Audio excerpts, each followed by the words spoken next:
de veldig lave da, eller? Hva føler du? Der, ikke det fint? Jo, jeg ikke det bra. Jo, jeg tror det altså. Ok. Hey guys! Hello guys! It is Maren and Charlotte. And today we're gonna do a small Q&A with you guys. Yeah, and you have the question, Charlotte, so. I do. Question 1, Maren. Okay, will there be new music this year? Yes. Yes, there will be new music this year. First thing that's happening is a theater album in Norwegian, which is part of a Ibsen play that we've been part of called Your Ibsen.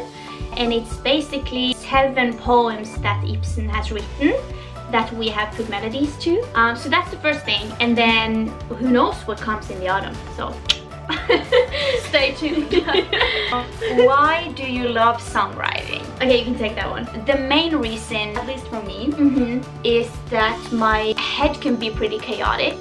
And when I write songs, it helps me kind of make sense of my thoughts and emotions. Yeah. And that's kind of like the more deeper meaning of songwriting for me. Yeah. But then it's also that part of it just being so much fun, especially when you're collaborating with people. And for me and Maren, we love working together. We have so many different ways of writing.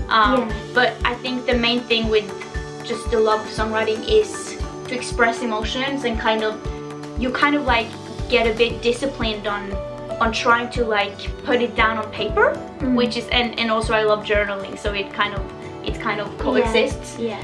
How is it for you, Maren? I think since I come from more like the melodic place, it's also just as much to feel like you're releasing the emotions through music. So just to play piano is like the purest form of like outlet, I think. I get a bit intimidated with lyrics because I never feel like I really get to like there's what you want to say. What I want to say, but that's also what's fun about it is that you're never going to be done trying to do that. The closest thing you can find to words that would express how you feel. So that's also like what's intriguing about it at the same time. Totally. Yeah. The first thing that popped into my mind is to have somewhere you can just like escape to, release all of the emotions and play it out and like make sense of it through music instead of conversation or explanation, or because that's also something I struggle with. I see everything in color and it's so abstract for a lot of people to understand. So just to be like, this is how I feel, it's musical, but like those who get it, they get it. Like, and it's fascinating with melodies and instrumentals as well, because it feels like escapism and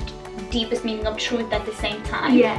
And that's kind of like, it's really cool how it's possible. And and of course also like challenging yourself in writing more diaristic, or writing like cathartic, or writing more existential, or kind of conceptual. How is it to write music for other projects? That's a good question. What we've done up till now in terms of projects has been theater, and then also pitching music for movies and sync series or TV shows. It's sort of theater on one side and then movies on the other side. It comes with its own challenges. In terms of theater, it's very much like trying to understand the characters. We've done 2 different plays. So the first we did was Lady from the Sea with Ibsen in 2019, and that was very much us trying to understand the characters' point of view and why they felt the way they did. How can one put words and music to those emotions like externally from the play itself, which was very intimidating but so fun and so challenging. And it was also in Norwegian, so that was like our first Norwegian project. But just to dive into lyricism and melody and based on characters and their like character dynamics, such a fun task. And we didn't know we would love it that much. We got the opportunity and we were asked, and we had no idea what to expect. And it was, oh my gosh, we can use songwriting for a whole other thing than we like expected, and so much more. And also for movies, how would you explain a movie? I think it's a lot of fun how it can go both through the process of having written the song and maybe even released the song on beforehand, and then it kind of it's part of something that you didn't write it for, but then it ends up in a project, and it's like that's really cool. We were part of this LGBTQ film where like one of our songs were a part of the film, and it was just like, it's so cool because the music can travel longer than you kind of expect from your living room, and that's really exciting. And then also finding the way to put the soundtrack in the best way possible for a certain scene or for a certain script, or you know.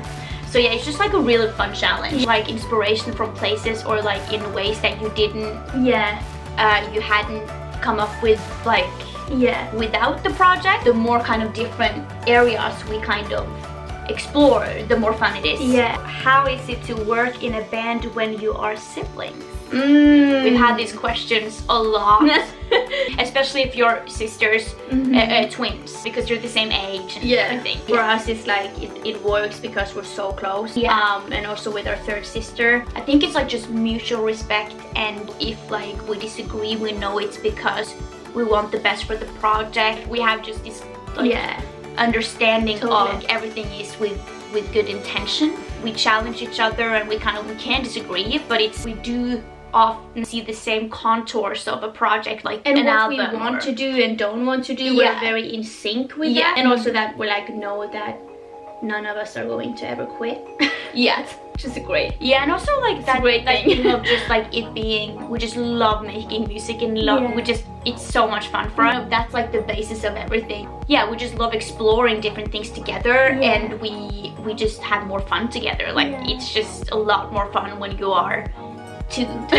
We're like, the three of us have been best friends since we were small. 3 musketeers. Okay. I'm showing the reflection of the ear. I got new earrings for my birthday. Maren got new earrings for her birthday.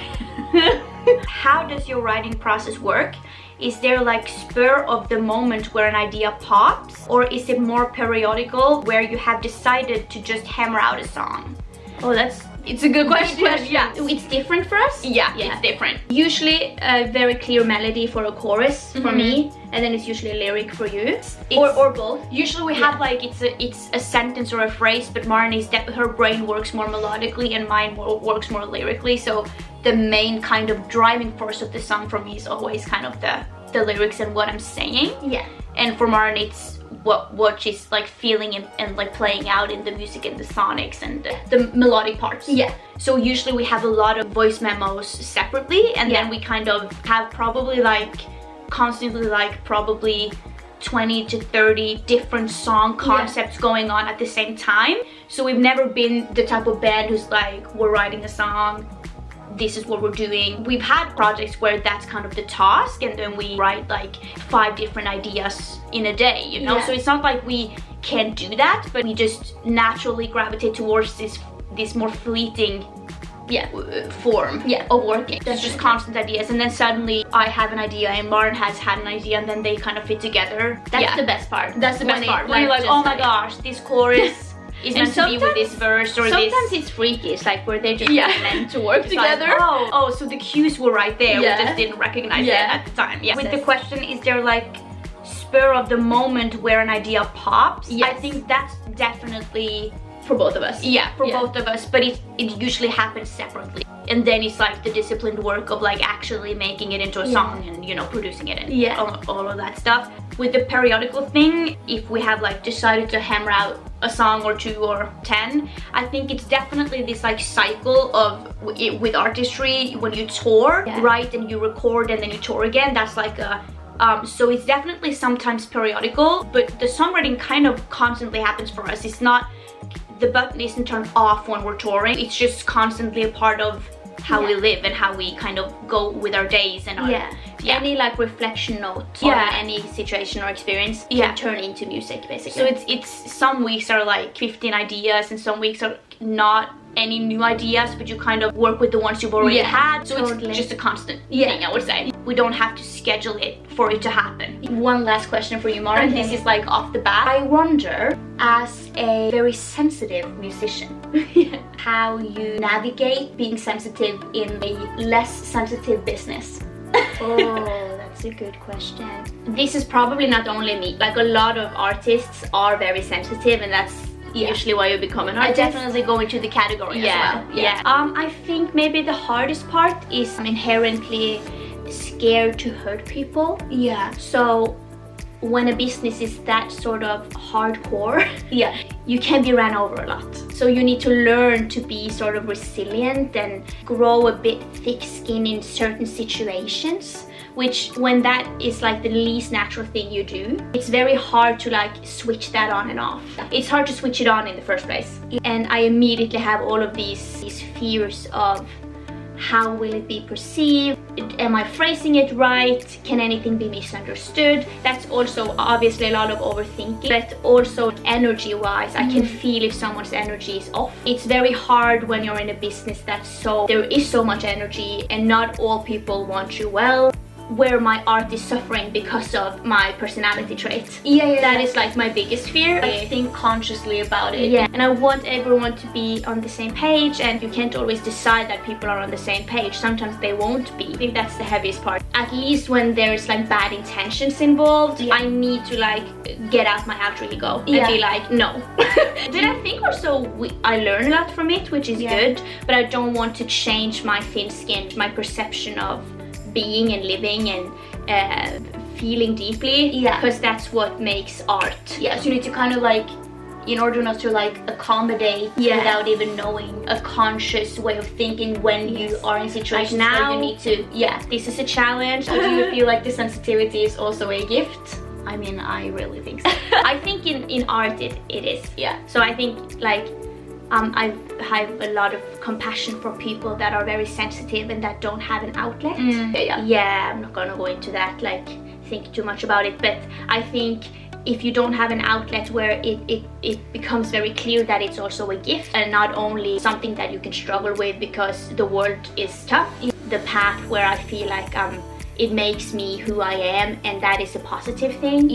Being myself in that area is a positive thing, and then I just always have to like make sure that the sort of outer circle, which is all about business and tries to like tap into art, I need to like be cautious about how I approach it so it doesn't ruin the sacred space. And then also like surrounding yourself with people who you feel safe with was a good answer. That was a great question.